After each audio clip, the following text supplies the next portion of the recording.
Planning to live in Medellín on $1,500 a month? Here's the real 2026 math. Not the Instagram version, not a 2019 blog post. What your money actually buys today. Rent first. In Laureles, a decent furnished one-bedroom runs $800 to $900 a month. El Poblado, closer to $1,200. Budget $900 if you want a quiet neighborhood with a metro. Food.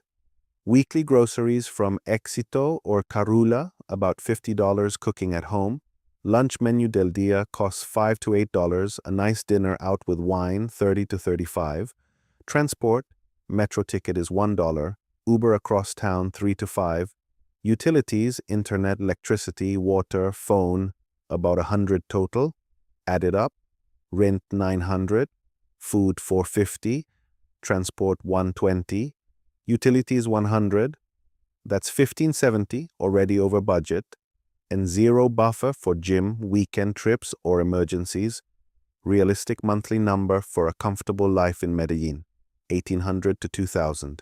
Not $1,500, unless you're eating at home 6 nights a week. Full 2026 cost of living breakdown at colombiamove.com.